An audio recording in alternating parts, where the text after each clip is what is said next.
তিনটা আয়াত যখন নাযিল হয়, তিনটা আয়াত নবীজির পত্র লিখে ওয়াহশীর কাছে পাঠায় দেয়। সেই ওয়াহশী নবীজির চাচারে হত্যা করছে হযরত হামজা রাদিয়াল্লাহু তাআলা আনহু, সমস্ত শহীদদের নেতা, সমস্ত শহীদদের সভাপতি হযরত হামজা রাদিয়াল্লাহু তাআলা।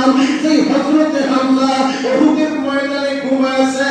আমার যুবক ভাইরা, আমার দাড়ি পাকা বাবাজিরা, এমন কোন হাজি নাই উহুদের ময়দানে চোখের পানি জমায় না।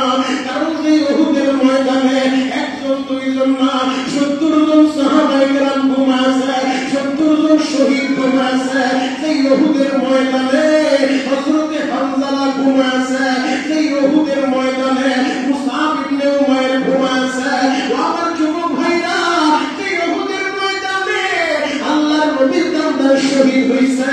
সেই উহুদের ময়দানে নবীর রক্তের চিহ্ন এখনো পর্যন্ত আছে।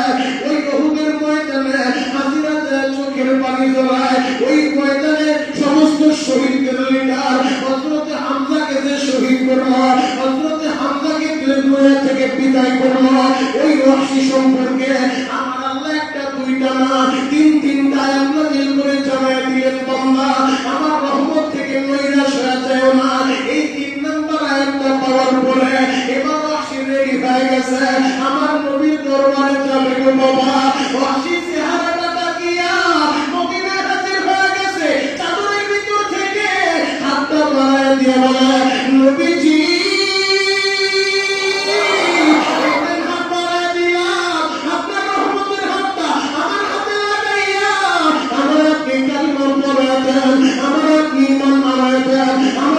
মুসলমান বানায় দেন। এবার নবী যখন তার কালিমা পড়ায় দেয়, নবী বলে, ওয়াহশী রে, একটা কথা বলি, মনে কষ্ট নিও না। ও ওয়াহশী, তুমি আমার চাচারে কেমনে হত্যা করলা রে ওয়াহশী? ওয়াহশী বলে, নবী গো, এই প্রশ্ন কইরা আমার আর লজ্জিত করবেন না। আমার নবী যখনই কোনো বয়ান করতেন, ওয়াহশী চেষ্টা করত নবীর কাছাকাছি আইসা বসবে, নবীর নুরানি চেহারাটা দেখবে। আমার নবী কত সুন্দর গো বাবা, সেই নবীর চেহারার দিকে তাকাইলে সাহাবায়ে কেরাম কষ্টের কথা ভুলিয়া যায়, ক্ষুধার কথা ভুলিয়া যায়। ওয়াহশী চেষ্টা করতেন নবীর চেহারার দিকে তাকানোর জন্য। হঠাৎ করে নবী আমার ডাক দিয়ে বলেন, ওয়াহশী রে, মনে কষ্ট নিও না, তোমার আমি একটা কথা বলতে চাই। যদিও তোমার দাওয়াত দিছি, তুমি ঈমান গ্রহণ করছো, আল্লাহ দিনটা নাযিল করে তোমারে ক্ষমা করবে জানাই দিছে। ওয়াহশী শুনো, তোমার চেহারার দিকে তাকাইলে আমার চাচার কথা মনে পড়ে যায়। আমার চাচারে কেমনে তুমি মারছো, আমার চাচার নামটা কেটে ফেলছো, কানটা কেটে ফেলছো, কলিজাটা বের করে ফেলছো। ওয়াহশী রে, তোমার দিকে তাকাইলে আমার চাচার দৃশ্যটা আমি মুহাম্মদের চোখের সামনে ভেসে ওঠে। ওয়াহশী মনে কষ্ট নিও না, তুমি আমার দরবারে আইবা, আমার বয়ান শুনবা, তবে আমার সামনাসামনি বইসো না, আমার পিছনে বইসো, যেন তোমার চেহারাটা আমি দেখতে না হয়। মালিক আপনাকে আমাকে সুস্থতার মতো নিয়ামত দান করেছেন।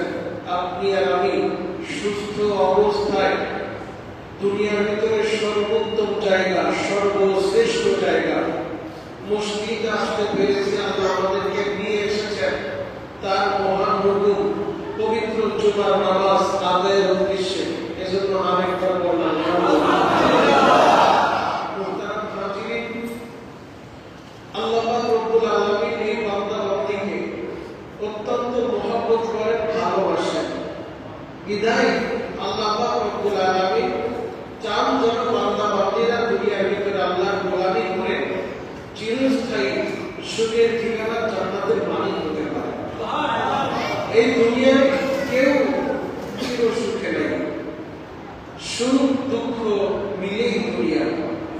কিন্তু পরকালে যখন হিসাব বিকাশ হয়ে যাবে, এরপরে আল্লাহ এক শ্রেণীর মানুষদেরকে জান্নাত দান করবেন, যেই জান্নাতের ভিতরে দুঃখের স্পর্শ থাকবে না। সেই জায়গায় শুধু সুখ আর সুখ, আলহামদুলিল্লাহ। আরেকটা জায়গা জাহান্নাম, যেই জায়গার ভিতরে শুধু শাস্তি আর কষ্ট। তো দুনিয়ার ভিতরে সুখ এবং দুঃখ মিলেই আমরা, আর জান্নাতে যাওয়ার পরে শুধু আনন্দ উপভোগ করবেন, আনন্দে থাকবেন, সুখে থাকবেন, সেখানে দুঃখ থাকবে না। তো আল্লাহ চায় যেন বান্দা বান্দীরা আল্লাহর গোলামি করে জান্নাতের মেহমান হইতে পারে। মুহতারাম হাজিরিন, আপনারা সকলেই অবগত আছেন ইসলামের যতগুলো জিহাদ সংগঠিত হয়েছিল, কিছু কিছু জিহাদে নবী সাল্লাল্লাহু আলাইহি ওয়াসাল্লাম নিজেই সেনাপতির দায়িত্ব পালন করে পরিচালনা করেছেন। আবার কিছু কিছু জিহাদের ভিতরে নবীজি সশরীরে উপস্থিত হতে পারেন নাই, কিন্তু সাহাবায়ে কেরামকে সেনাপতি বানিয়ে, আমির বানিয়ে এরপরে পাঠিয়েছিলেন। যত হাজী সাহেবরা হজে যায়, মদিনায় যায়, আমার জানা মতে এমন হাজী খুব কমই খুঁজে পাওয়া যাবে যারা মদিনায় যাওয়ার পরে উহুদে না যায়। কারণ হলো উহুদের ময়দানটা এমন একটা জায়গা, স্মৃতি বিজড়িত জায়গা, যে জায়গায় নবীজি মাঝে মধ্যে ফজরের নামাজের পরে হাঁটতে হাঁটতে চলে যেতেন। মদিনা থেকে প্রায় 4 কিলোমিটার দূরত্ব, সোজা উহুদের মাঠ। এই উহুদের ময়দানে নবীজি ফজরের পর মাঝে মাঝে একা একা হাঁটতে হাঁটতে চলে যেতেন। ওই জায়গায় গিয়ে নবীজি চোখের পানি ঝরাইতেন, কারণ ওই উহুদের ময়দানে 1-2 না 70 জন সাহাবায়ে কেরাম যারা নিজের কলিজাটা দিয়েছে, শাহাদাতের পবিত্র সুতা পান করেছে। ওই উহুদের ময়দানে এমন একজন সাহাবী ঘুমিয়ে আছেন, যিনি আল্লাহ নবী সাল্লাল্লাহু আলাইহি ওয়াসাল্লামের সম্পর্কে চাচা, নাম তার হযরতে হামজা। হযরতে হামজা রাদিয়াল্লাহু তাআলা আনহু তিনি বাক স্বীকার করতেন যে হযরতে হামজা রাদিয়াল্লাহু তাআলা আনহু ইসলাম গ্রহণ করার পূর্বেও আল্লাহ নবী কেমন ভাবে তিনি সেজদা দিয়েছিলেন কাফের আর মুশরিকেরা যেন আমার নবীকে কোনো ক্ষতি করতে না পারে। তিনি এমন ভাবে নবীকে মহব্বত করতেন, ভালোবাসতেন। একবার তো হযরতে হামজা রাদিয়াল্লাহু তাআলা আনহু যখন শুনছেন যে আমার নবীর শরীরে আঘাত করছে আবু জাহেল, এই কথাটা শোনার সাথে সাথে হামজা তখন ইসলাম গ্রহণ করে নাই।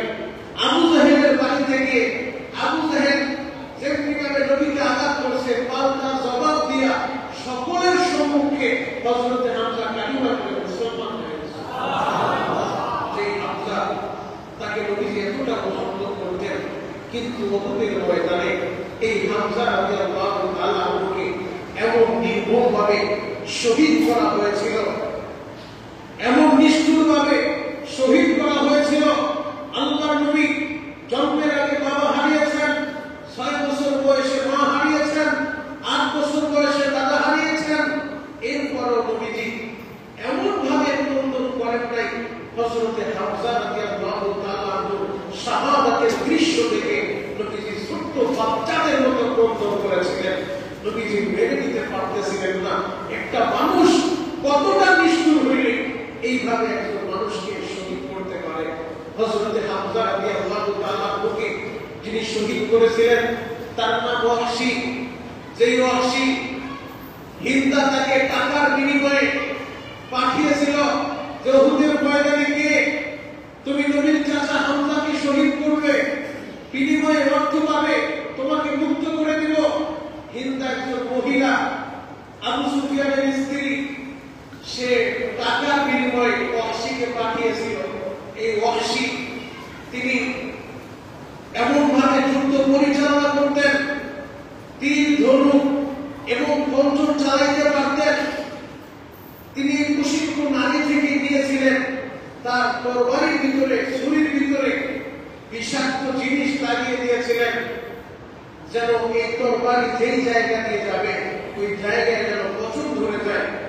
এমন ভাবে হিন্দা তাকে যখন বাড়া করলো ওয়াহশীকে, এই ওয়াহশী উহুদের ময়দানে নবীজির চাচা হযরত হামজা রাদিয়াল্লাহু তাআলা আনহুকে এমন নিষ্ঠুর নির্দয়ভাবে শহীদ করেছিলেন। হাতের আঙ্গুলগুলো কেটে কেটে আলাদা করে দিয়েছিলেন, কলিজাটা বের করে ফেলেছিলেন, চোখগুলো উঠিয়ে ফেলেছিলেন, নাকটা কর্তন করে ফেলেছিলেন, কান দুইটা ছিঁড়ে ফেলেছিলেন। একজন মানুষ স্বাভাবিকভাবে দেখলে চেনা যায় না এই দেহটা কার করে আছে। আল্লাহর নবী উহুদ উহুদের ময়দানে নবীজির দুইটা দাদা শহীদ হয়েছে, আপনারা সকলেই জানেন। আল্লাহ নবী উহুদের ময়দানে দাদা মোবারক শহীদ করেছিলেন। নবী আমার বেহুশ হয়ে পড়ে আছেন। এই অবস্থায় পুরা ময়দানটা শত্রুভঙ্গ হয়ে গেছে। ময়দানের পাশ ওপাশ সব জায়গায় মদিনা গলিগলিতে সংবাদ ছড়িয়ে পড়ছে, কুতিলা মুহাম্মদ, মুসলমানের নেতা মুহাম্মদের বিদায় হয়ে গেছে, মুহাম্মদ আর দুনিয়ায় নাই। এই সংবাদ শোনার সাথে সাথে পুরা ময়দানটায় শোকের ছায়া নেমে গেছে, পুরা ময়দান স্তব্ধ হয়ে গেছে, ঠিক বেঠিক ছুটাছুটি করতেছে। ওই উহুদের ময়দানে 70 জন সাহাবায়ে কেরাম শহীদ হয়েছিলেন। নবী নিজেও আহত অবস্থায় পড়ে আছেন। দীর্ঘ সময় পর নবীজি যখন হুঁশ ফিরেছে, আল্লাহ নবী হযরত আবু বকরকে ডেকে বলেন, আবু বকর, আমার সাহাবীরা কোথায়? বলে নবী যখন এত শহীদ হয়েছে, আবু বকর শোনো, যারা উহুদের ময়দানে শহীদ হয়েছে একজনকেও গোসল দিও না, সবাইকে টেনে টেনে এক জায়গায় জমা করো, জানাজার ব্যবস্থা করো, দাফনের ব্যবস্থা করো, রক্ত মাখা জামা নিয়ে শহীদদেরকে উহুদের ময়দানে দাফন করব, যেন হাসরের ময়দানে রক্ত মাখা জামা নিয়ে শহীদেরা আল্লাহর আদালতে দাঁড়িয়ে যায়, আমার আল্লাহ এদেরকে বিনা হিসাবে জান্নাত দান করবে। সুবহানাল্লাহ। সাহাবায়ে কেরাম টেনে টেনে লাশগুলো সংরক্ষণ করতে লাগলেন। 68 জনের লাশ পাইছে। নবীজি বলেন আরো 2 জন বাকি আছে। 70 জনের লাশ ওটা আল্লাহ আমাকে স্বপ্ন দেখাইছে। নবীজি বলেন আরো 2 জন বাকি আছে, তোমরা খুঁজতে থাকো। একটা পর্যায়ে সাহাবায়ে কেরাম একটা লাশের সামনে দাঁড়িয়ে স্তব্ধ হয়ে চোখের পানি ছাড়তেছেন। নবীজি বলেন কারো সন্ধান পাইছো? সাহাবায়ে কেরাম বলেন নবীজি একটা লাশ আমরা পেয়েছি, কিন্তু চোখগুলো উঠানো, নবীজির নাকটাও কাটা, কাপড়টা কাটা, হাতের আঙ্গুলগুলো কাটা, লজ্জাস্থানটাও কাটা, নবীজির বুকটা ছিঁড়ে কলিজাটা বের করে দেখা যায় কলিজাটা চিবাইছে, চাবাইছে। নবীজি এই দৃশ্য দেখা যদিও তারা চিনতেছেন বলে বলে নবীজি শনাক্ত করা যাচ্ছে না এটা কার দেহ হবে। আল্লাহ নবী ওই লাশের সামনে দাঁড়িয়ে বাচ্চাদের মতো কাঁদতে আর বলে, সাহাবীরা তোমরা কি চিনো না? এটা তো আমার চাচা হযরতে হামজা। নবীজি হামজার এই দৃশ্য দেখে সহ্য করতে পারে নাই। সবচেয়ে বেশি কষ্ট আমার নবী পেয়েছিলেন এই হামজা রাদিয়াল্লাহু তাআলা শহীদ হওয়ার পরে। নবীজি বলেছিলেন আমার চাচা হামজাকে যে শহীদ করেছে তাকে হত্যা করবে, হত্যার রায় হয়ে গেছে। এরপরেও নবী আমার কত দয়ার সাগর উম্মতের দরদী নবী, নবী আমার রায় দিয়ে দিয়েছেন হত্যা করবে। এরপরেও নবীজি বলতেছেন কালিমার দাওয়াত দিয়া পত্র লিখে ওয়াহশীর কাছে পাঠাইছে, ওয়াহশী রে, যদি কালিমা গ্রহণ করো, ইসলাম গ্রহণ করো, ঈমান গ্রহণ করো, যারা ঈমান আনবে, ঈমান আনলে পিছনের গুনাহগুলো আল্লাহ মাফ করে দেবে। সুবহানাল্লাহ। আর জোরে বলেন সুবহানাল্লাহ। ওয়াহশীর কাছে যখন নবীজি পত্র লিখে পাঠাইছে, ইসলামের দাওয়াত দিয়েছে, ঈমানের দাওয়াত দিয়েছে, কালিমার দাওয়াত দিয়েছে, উম্মতের দরদী নবী, দয়ার সাগর নবী, নবী তো চায় না একটা উম্মতও জাহান্নামের আগুনে জ্বলুক। এই আশা নিয়ে চাচার হত্যাকারী ওয়াহশীর কাছে কালিমার পত্র পাঠিয়ে দিয়েছে, দাওয়াত পাঠিয়ে দিয়েছে। ওয়াহশী কালিমার দাওয়াত পায়া ওয়াহশী আবার পাল্টা পত্র লিখছে, নবীজি আপনি তো আমারে কালিমার দাওয়াত দিলেন, ঈমানের দাওয়াত দিলেন, ইসলামের দাওয়াত দিলেন, কিন্তু সূরাতুল ফুরকানের 68 নম্বর আয়াত তো আমার বাধা হয়ে দাঁড়ায় গেছে। কারণ যে আয়াতের ভিতরে আল্লাহ পাক রব্বুল আলামিন জানায় দিয়েছে ওয়াল্লাযীনা লা ইয়াদউনা মা'আল্লাহি ইলাহান আখার, যারা আল্লাহ ব্যতীত অন্য কাউকে উপাস্য রূপে গ্রহণ করে না, যারা হত্যা করে না, যারা জিনা করে না, আর এই কাজগুলো যারা করে তারা পাপী, তাদের শাস্তি হবে, জাহান্নামে দ্বিগুণ আযাব হবে। নবীজি এই আয়াত তো আমার সামনে বাধা হয়ে দাঁড়িয়ে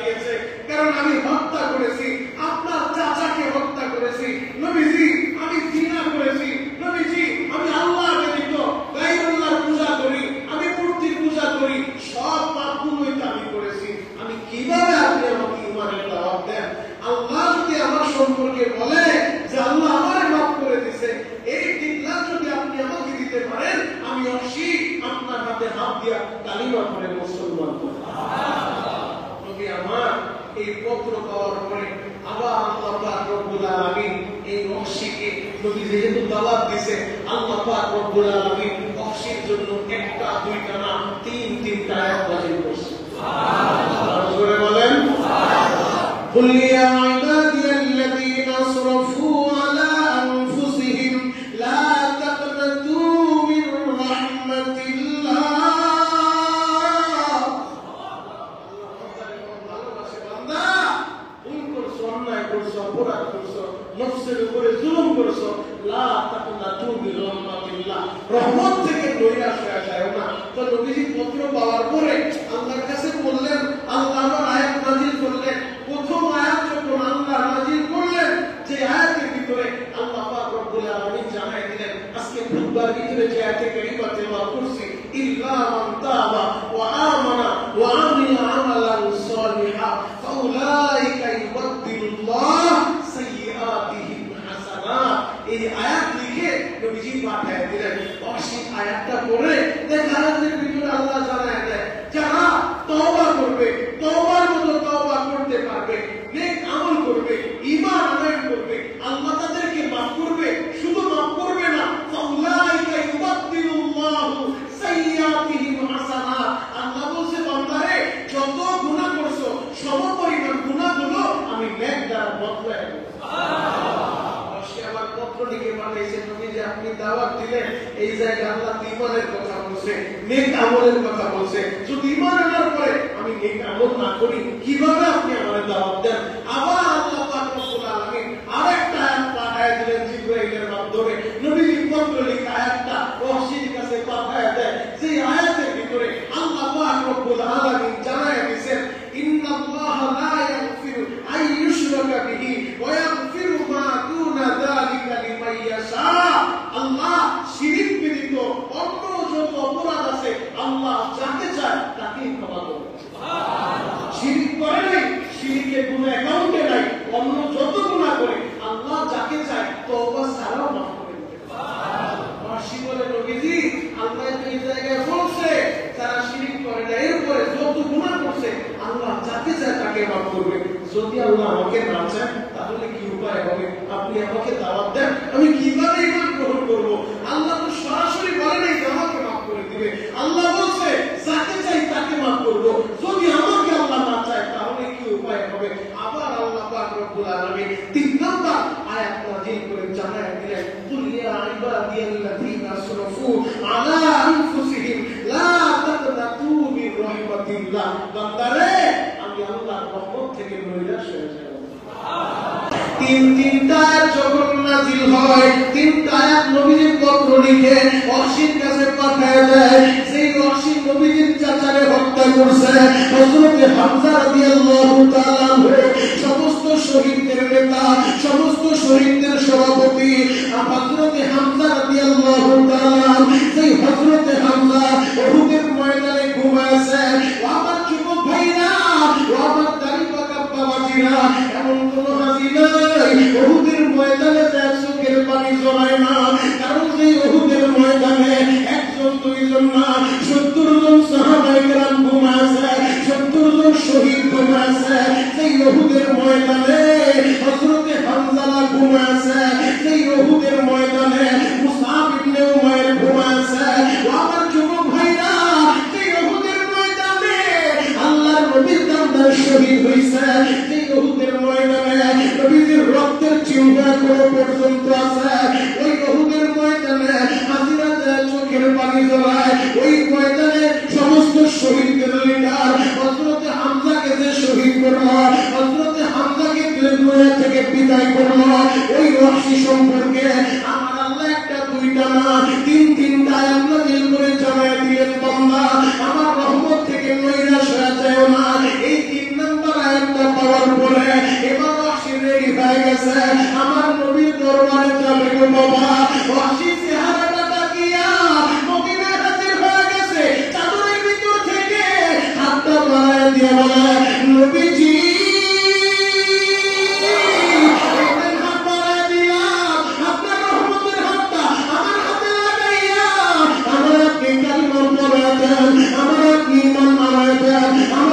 মুসলমান বানায় দেন। এবার নবী যখন তার কালিমা পড়ায় দেন, নবী বলে, ওয়াহশী রে একটা কথা শুনিও না। ও ওয়াসি তুমি আমার চাচারে কেমনে হত্যা করলা রে ওয়াসি? ওয়াসি বলে নবী গো এই প্রশ্ন কইরা আমার আর লজ্জিত করবেন না। আমার নবী যখনই কোনো বয়ান করতেন ওয়াসি চেষ্টা করত নবীর কাছাকাছি আইসা বসবে, নবীর নুরানি চেহারাটা দেখবে। আমার নবী কত সুন্দর গো বাবা, সেই নবীর চেহারা দিকে তাকাইলে সাহাবায়ে কেরাম কষ্টের কথা ভুলিয়া যায়, ক্ষুধার কথা ভুলিয়া যায়। ওয়াসিও চেষ্টা করতেন নবীর চেহারা দিকে তাকানোর জন্য। হঠাৎ করে নবী আমার ডাক দিয়ে বলেন, ওয়াসি রে মনে কষ্ট নিও না, তোমার আমি একটা কথা বলতে চাই। যদিও তোমার দাওয়াত দিছি, তুমি ঈমান গ্রহণ করছো, আল্লাহ দিন দায়াত নাযিল করে তোমারে ক্ষমা করবে জানাই দিছে। ওয়াসি শুনো, তোমার চেহারার দিকে তাকাইলে আমার চাচার কথা মনে পড়ে যায়। আমার চাচারে কেমনে তুমি মারছো, আমার চাচার নামটাও কেটে ফেলছো, কানটাও কেটে ফেলছো, কলিজাটা বের করে ফেলছো। ওয়াসি রে তোমার দিকে তাকাইলে আমার চাচার দৃশ্যটা আমি মুহাম্মদের চোখের সামনে ভেসে ওঠে। ওয়াসি মনে কষ্ট নিও না, তুমি আমার দরবারে আইবা, আমার বয়স শুনবা, তবে আমার সামনাসামনি বইসো না, আমার পিছনে বইসো, যেন তোমার চেহারাটা আমি দেখতে না হয়। ওয়াসি এই কথাটা শুনিয়া ওয়াসি মদিনা থেকে বের হয়ে গেছে, ওয়াসি আমারে চইলা গেছে। ওয়াসি আর মদিনা আসে না, কারণ নবীজি তার চেহারার দিকে তাকাইলে নবীর মনে বড় কষ্ট, তার চাচার হত্যার কথাটা মনে পড়ে যায়। চাচার এই করুণ দৃশ্যটা নবীর চোখের সামনে ভেসে ওঠে। ওয়াসি মদিনা ছাইরা ইয়ামানে চলে গেছে, নবীজির ওফাত হয়ে গেল। ওয়াসি কিন্তু আর মদিনায় আসে না। হঠাৎ করে হযরত আবু বকরের জামানায় মুসাইলামাতুল কাযযাব নামে একজন ভণ্ড যে নিজের নবী দাবি করলো, ওই মুসাইলামাতুল কাযযাবের বিরুদ্ধে যুদ্ধের জামানত বেজে গেছে। ওয়াসি তখন ওই কমজোর দিয়া, ওই তরবারি দিয়া, সেই তরবারি দিয়া খয়রুন নাস মানুষের ভিতরে উত্তম মানুষ হযরতে হামজারে শহীদ করেছে।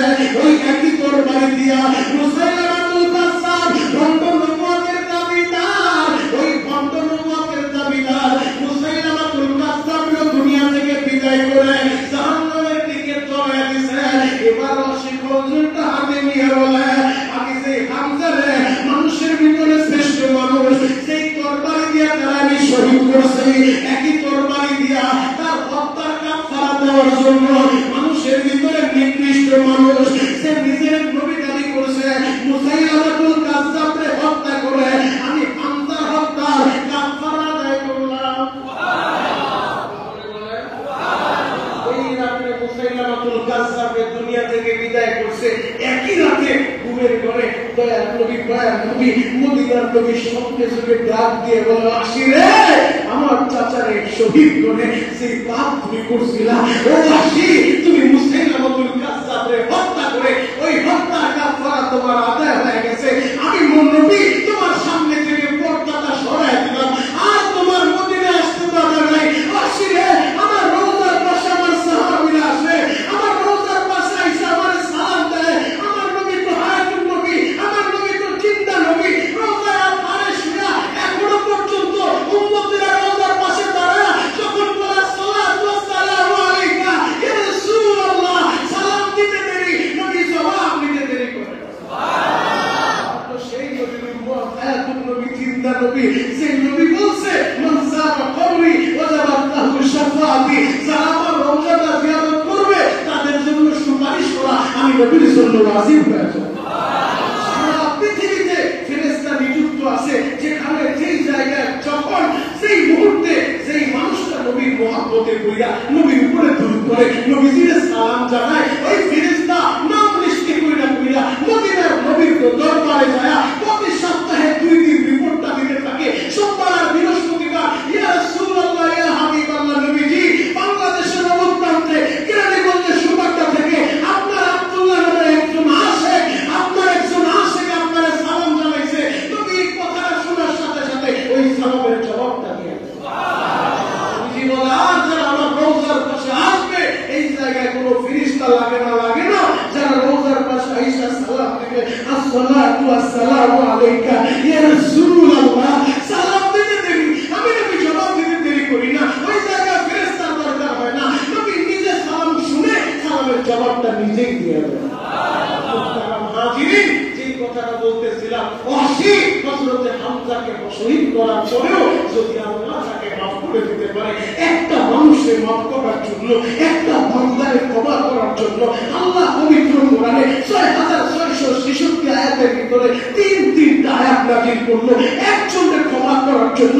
নবী তার চাচার হত্যাকারীর কাছে কালিমা দাওয়াত পাঠায় দিয়েছে যেন সে ঈমান গ্রহণ করে, সেও যেন জান্নাতের মেহমান হয়ে যায়, সেও যেন জাহান্নামের আগুনে না জ্বলে। মুহতারাম হাজিরিন, আল্লাহ যদি দয়া কইরা, আল্লাহ যদি ভালোবাসা, আল্লাহ যদি মহব্বত কইরা একটা বান্দারে ক্ষমা করার জন্য তিনটা আয়াত নাযিল করতে পারে, তাহলে আপনি আর আমি কেন ওই আল্লাহর কাছে সারেন্ডার করব না?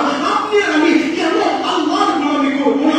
আপনি আর আমি কেন তাওহীদের প্রতি ঈমান আনবো না? আপনি আর আমি কেন নবীর মহব্বত দিয়া অন্তরটা পরিপূর্ণ করব না? যদি করতে পারি, আমাদের জন্য রয়েছে চিরস্থায়ী মেহমানখানা, ওই জান্নাত। আল্লাহু আকবার। আল্লাহ পাক রব্বুল আলামিন আমাদের সবাইকে কবুল করুক, সবাই বলুন আমিন। আর জোরে বলুন আমিন। আল্লাহ যেন আমাদের সবাইকে নবী যে দরদ নিয়ে উম্মতদেরকে দাওয়াত দিয়েছিলেন, এই দরদ নিয়ে যেন উলামায়ে কেরাম কথা বলতে পারে, তাদের জবানের ভিতরে আল্লাহ যেন সেই দরদ দিয়ে দেয়। মুহতারাম হাজিরিন, দিল থেকে বলতেছি, যদি নবী যে আমাদেরকে এত ভালোবাসেন, আল্লাহ বড় আদর করে বলতেছে, লা তাকনাতু মির রাহমাতিল্লাহ, বান্দা আমার রহমত থেকে নৈরাশ হয়ে যায় না। নামাজ পড়ো নাই, রোজা রাখো নাই, অনেক পাপ করছো, অন্যায় করছো, অপরাধ করছো, এখনো সময় আছে, থামো বান্দা, থামো। এই জায়গায় ইসলাম হও, এখনো সময় আছে, ফিরে আসো, খাঁটি দিলে তওবা করো। ইল্লা মান তাবা ওয়া আমানা ওয়া আমিলা আমালান সালিহা ফাউলাইকা ইউবাদদিলুল্লাহ সাইয়্যাতিহিম হাসানাত। বান্দারে, যদি নেক আমল করো, খাঁটি দিলে ঈমান আনতে পারো, আমি শুধু তোমাদেরকে মাফ করব না, তোমাদের গুনাহগুলোরে আমি নেক দ্বারা বদলায় দেব। মুহতারাম হাজিরিন, তাহলে কেন আমরা ফিরে আসবো না? কেন আমরা আল্লাহর রাস্তায় আসবো না? এখনো কি সময় হয় নাই? যুবক, চিন্তা করতেছো দাড়িগুলো সাদা হোক, এরপরে মসজিদে আসবো, নামাজ পড়বো। ভাই, তোমার মতো কত যুবক প্রতিদিন রোড অ্যাক্সিডেন্ট করে মারা যায়, তোমার মতো কত যুবক প্রতিদিন আগুনে পুড়ে মারা যায়, তোমার মতো কত যুবক প্রতিদিন ট্রাকের চাকার নিচে পড়ে দুনিয়া থেকে বিদায় নিয়ে চলে যায়। তুমি যে বুড়া হইবা, সার্টিফিকেটটা তোমার কে দিল? ও আমার দাড়ি পাকা আব্বা জানেরা, এখনো কি সময়টা হয় নাই? এই বৃদ্ধ বয়স আইসা কেমনে নামাজ ছেড়ে দেন? এই বৃদ্ধ বয়স আইসা কেমনে জবান দিয়ে মিথ্যা কথা বলেন? এই বৃদ্ধ বয়স আইসা এখনো কি সময়টা হয় নাই? এক পা কবরে চলে গেছে, কয়েকজনই 60 হয়ে থাকে, দুনিয়া সারা টাইম হয়ে গেছে, এখনো কত মুরব্বী বাবাজি এদিক সেদিক ঘোরাফেরা করে, মসজিদে আসে না, এখনো পর্যন্ত নামাজ পড়ে না, এখনো পর্যন্ত খাঁটি দিলে তওবা করে না। আর কবে আপনারা আমারে আল্লাহ গ্যারান্টি দিয়ে দেয় নাই যে এত বছরই তুমি হায়াত পাইবা, এই মুহূর্তে আপনি আর আমি দুনিয়া থেকে বিদায় নিতে পারি? কথা বলা ঠিক?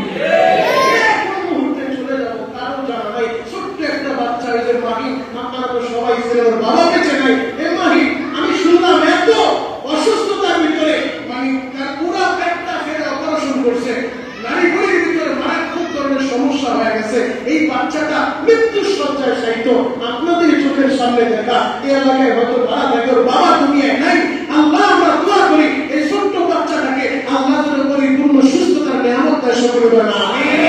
এই ছোট্ট বয়সে ও তো ভাবতে পারবে এত সুস্থ হয়ে যাবে। কত ছোট্ট মানুষও তো মারা যায়, 5 বছর 7 বছরের বাচ্চা মারা যায়। আমার যুবক ভাইরা, আমার কলিজার টুকরা আব্বা জানেরা, আজকের এই জুমা আপনারা আমার জীবনের শেষ জুমা মনে করেন আজকের জুমাটাই শেষ, আর জীবনে নামাজের সুযোগ পাবেন না। এই মুহূর্তে আজরাইল চলে আসতে পারে, প্রতিটা নামাজ এমন ভাবে পড়তে হবে, এই নামাজই আমার শেষ নামাজ, আজকের এই বসাটা আমার জীবনের শেষ বসা। যদি দিলের ভিতরে মৃত্যুর এই ভয়টা থাকে, তাহলে তার দ্বারা গুনাহ হতে পারে না। হযরত ওমর রাদিয়াল্লাহু তাআলা আনহু, তিনি যখন খলিফা, তিনি যখন আমিরুল মুমিনিন, তিনি যখন রাষ্ট্রীয় কোনো কাজের ভিতরে সিল মারতেন, মোহর মারতেন, ওই সিল মারার সময় সিলের ভিতরে লিখতেন না ওমর, তার নামটা লিখতেন না ওমর ইবনুল খাত্তাব, এই কথাটা লেখা ছিল না। তিনি ওই জায়গায় লিখে রেখেছেন, কাফা বিল মাউতি ওয়া ইদাল, মৃত্যুর কথাটা স্মরণ করো, মৃত্যুর কথাটা